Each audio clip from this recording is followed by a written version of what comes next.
Hey guys, welcome back to this channel and also welcome back to episode 2 of Nainital. अगर आप लोगों ने अभी तक एपिसोड 1 नहीं देखा है तो लिंक मैं डिस्क्रिप्शन में डाल दूंगा, जाओ और एक बार देखो। और आज की इस वीडियो में मैं आप सभी लोगों के साथ शेयर करूंगा नैनीताल में कुछ घूमने की जगह है और यहाँ कैसे कैसे आया जा सकता है, वो सारी डिटेल शेयर करेंगे इस वीडियो में। पहला तरीका, बाय फ्लाइट।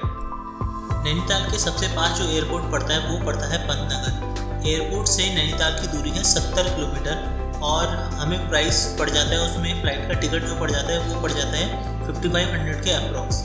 और अगर एयरपोर्ट से आप नैनीताल बाय टैक्सी करते हैं तो वो 3000 चार्जेस लेती है, और अगर आप शेयर टैक्सी करते हैं तो 150 से 200 लेती है। बट जो क्या कहते हैं फ़्लाइट पंतनगर आती है, उसमें अगर आप दिल्ली से आ रहे हो तो उसमें 1 घंटे का स्टॉपेज देहरादून में होता है, तो फ़्लाइट से आना बिल्कुल भी सही ऑप्शन नहीं है। सेकेंड ऑप्शन है ट्रेन। अगर आप ट्रेन से आते हैं तो नैनीताल के नियरेस्ट जो स्टेशन आपको पड़ता है वो है काठगोदाम। काठगोदाम से नैनीताल की दूरी है 35 किलोमीटर। अगर आप वहाँ से सेपरेट टैक्सी करते हैं तो वो आपको चार्जेस करते हैं 1500 से 2000 रुपये तक, और अगर आप शेयर टैक्सी लेते हैं तो वो लेते हैं 150 से 200 तक। वहाँ से बस से आने का भी ऑप्शन है, और बस आपको जो टिकट पे करना होगा उसमें आपको पे करना होगा 70 से 80 रुपीज़। और थर्ड ऑप्शन है बाय बस। तो बस में आपको 3 तरीके की बस मिल जाएगी, जिसमें वॉल्वो स्लीपर, AC सीटर और ऑर्डिनरी मिल जाएगी। और इसमें जो टिकट प्राइस होगा आपका वॉल्वो स्लीपर का होगा 850, AC सीटर का होगा 550 और ऑर्डिनरी का होगा 440, जो कि रात को आनंद विहार से चलते हैं 10 बजे और मॉर्निंग आपको अप्रॉक्स 8-9 बजे ये नैनीताल स्टेशन पे छोड़ देती है। ये तो हुई पब्लिक ट्रांसपोर्ट से आने की बात। अगर आप अपने व्हीकल से आते हैं तो नैनीताल आने के 2 रास्ते हैं, एक है वाया कालाडूंगी और एक है वाया हल्द्वानी रुद्रपुर होते हुए। मैं आप लोगों को प्रेफर करूंगा, अगर आप अपने व्हीकल से आते हैं तो कालाडूंगी वाले रास्ते से आए, क्योंकि उसमें पब्लिक ट्रांसपोर्ट नहीं चलता है। बेसिकली जो बस वगैरह आती हैं वो हल्द्वानी रुद्रपुर के रास्ते से आती है। और कालाडूंगी से आने का आपका ये एक और बेनिफिट है, आपको वहाँ से आते हुए एक खुरपाताल जगह पड़ जाएगी जो नैनीताल के साइट सीनों में से एक है, तो आपका वो वाला टाइम भी यहाँ पर बच जाता है। ये तो हुई बात आप किस किस तरीके से नैनीताल पहुँच सकते हैं। अब अगला पॉइंट आता है कि हम नैनीताल में कहाँ कहाँ घूमें और हम अपने सफ़र की शुरुआत किस पॉइंट से करें। तो जहाँ पर माल रोड ख़त्म होती है वहाँ पर पड़ता है नैना देवी टेम्पल, और इसी के साथ आपको पीछे ब्यूटीफुल सी नैनी लेक देखने को मिल जाती है। तो आप अपने सफ़र की शुरुआत यहाँ से कर सकते हैं।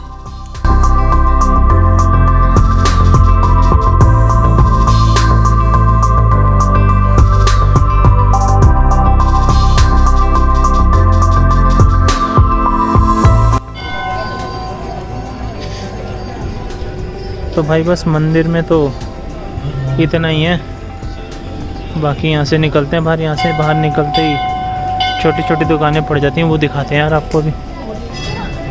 तो जूते ले लेता हूँ।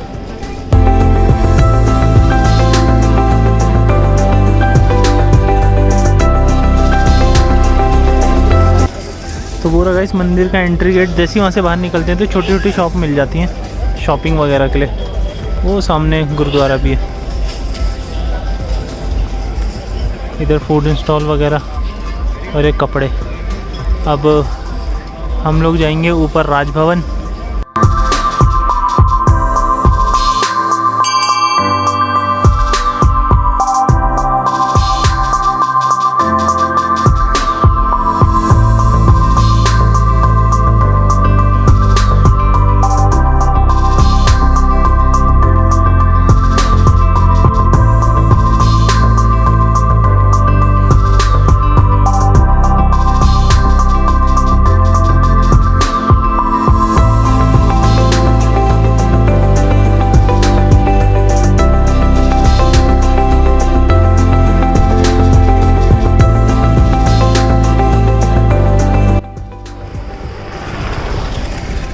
तो राजभवन का सीन ये है कि वहाँ पर एंट्री ना टाइम टू टाइम होती है, कुछ स्लॉट बना रखे हैं। तो हमारा स्लॉट 12 बजे का है, मतलब हमारा क्या जो नेक्स्ट है। तो उन्होंने बोला ये पास में ही चर्च है, ये घूम लो। तो मैं आपको दिखाता हूँ ये कैसी चर्च है। सही है, वैसे मैंने फ़ोटो वगैरह तो करवा ली, देखो बैक कैमरे से।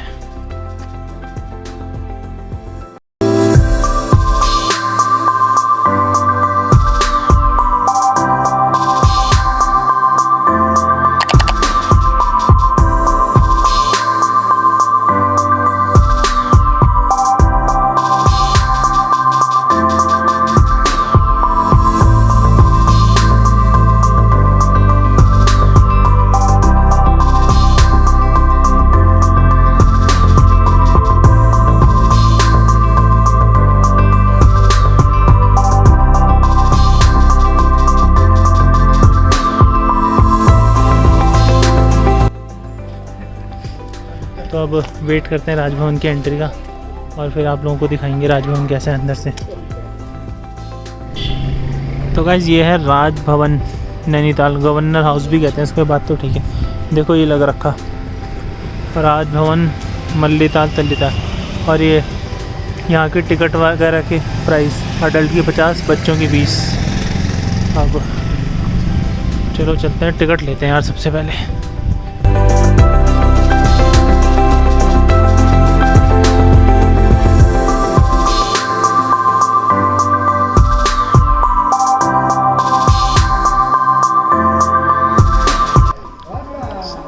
सारे दिन खुला रहता है अंकल ये? ना, अभी 3 बजे तक, हर घंटे में 1-2 घंटा। अच्छा अच्छा। और वीक के 7 दिन? हाँ, सब उनके साथ। अच्छा अच्छा, सही है।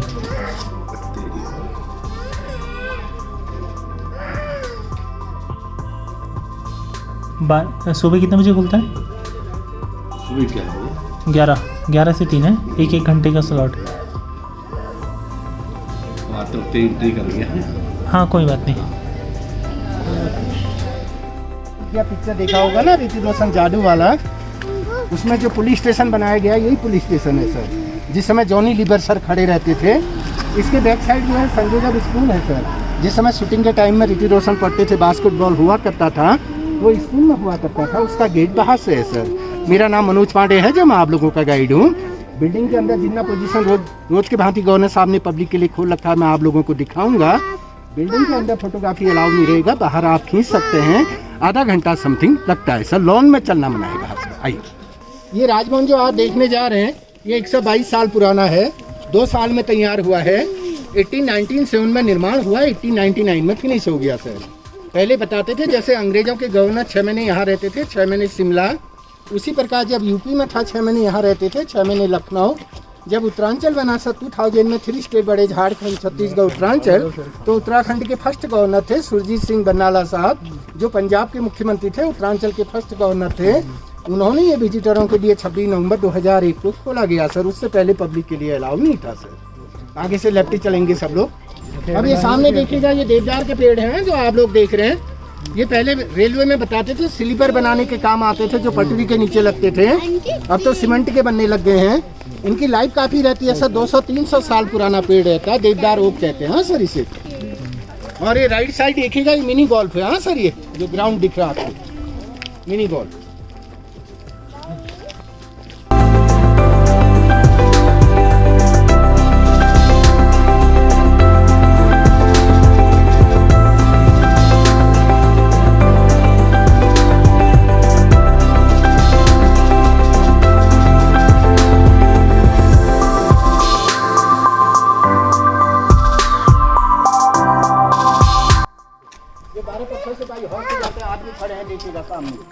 दिख रहे हैं आदमी आप लोगों को, चोटी में देखिएगा। हाँ जी हाँ जी दिख रहे हैं। हाँ, ये टिफिन आकार का बना हुआ है, जिसमें हम लंच, डिनर, ब्रेकफास्ट ले जाते हैं। इस वजह से इसका नाम टिफिन टॉप रखा गया है। डोरोथी सीट बताते हैं, ब्रिटिश टाइम में लड़की का नाम डोरोथी था। वो धूप सेकने के कारण उनका पैर फिसल गया, पैर फिसलने के कारण उनकी मृत्यु होगी, इस वजह से उसका नाम डोरोथी सीट रखा गया सर। जस्ट इसके नीचे सैरूड स्कूल है, जहाँ अमिताभ बच्चन पढ़े थे, उसके बाद देहरादून पढ़े थे। आप फोटो लीजिए। हाँ, 3 लोग तो बताए थे रेलवे में स्लीपर बनाने के काम आते थे, अब तो सीमेंट के बनने लग गए हैं। वैसे देवदार का पेड़ स्ट्रेट होता है सीधा, आप लोगों ने देखा होगा। एक पेड़ यहाँ पर ऐसा है जो 150 साल पुराना है, भगवान शिव जी के त्रिशूल का आकार का बना है, शिव का। दिखाता हूँ। हाँ, ये राइट साइड देखिए।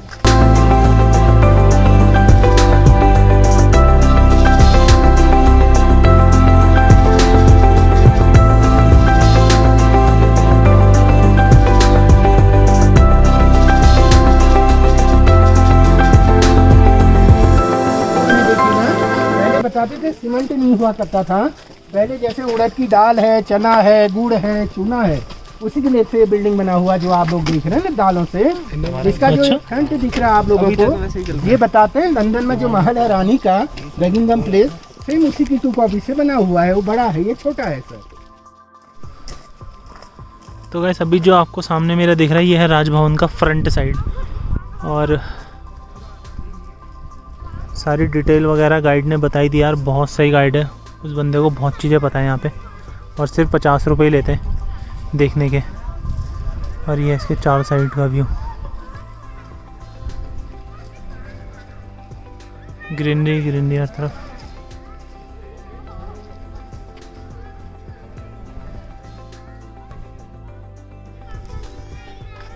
तो राजभवन में तो गाइस इतना ही था।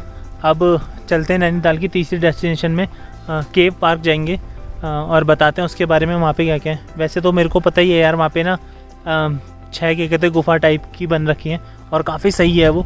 और उधर चलते हैं और इसके कुछ शॉट वगैरह निकालते हैं, आप वो एंजॉय कीजिए। अब मैं आपको सीधा मिलता हूँ केव गार्डन में।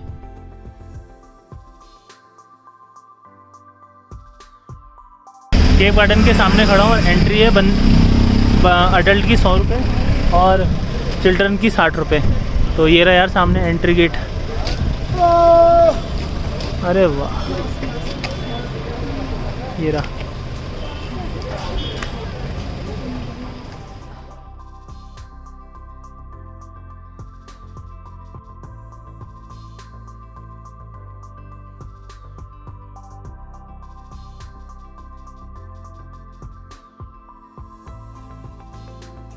वाह भाई, पेड़ बोल रहे हैं यहाँ पे तो।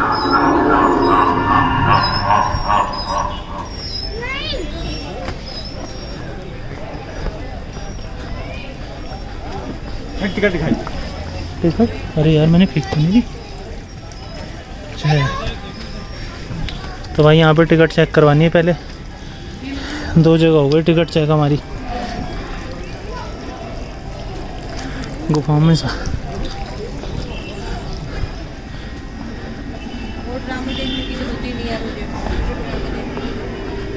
बुल राइडर कौन करने वाला है? 60 रुपये में बुल की राइड कर सकते हैं 60 रुपये में गाइस यहाँ पे। ये भी मस्त है। सबसे पहले टाइगर। तो भाई यहाँ पे जितने भी केव हैं वो सारे जानवरों के नाम पर हैं और ऐसे शेर की आवाज़ आ रही है टाइगर केव के सामने। और चलो बैक से दिखाते हैं क्या सीन है।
तो ये था भाई लोगों पूरा केव गार्डन। और यार अगर आप लोग मोटे तो यहाँ मत आना, ट्राई करना। क्या कहते हैं, पतले लोग हो तो यहाँ बहुत ज़्यादा पतली थी तो हम सारे ही पतले हैं तो हमने निकल गए। और ये देखो पीछे मेरे यार, दिख रहा है? नहीं दिख रहा है यार, धूप बहुत है। और वैसे आ जाने का फ़ायदा हो गया, धूप बहुत है तो मौसम साफ़ है। तो अब हम जाएंगे इसके बाद जू और वहाँ से दिखाते हैं आप लोगों को जू में क्या सीन है। एक बार देखो यार यहाँ से पीछे का व्यू।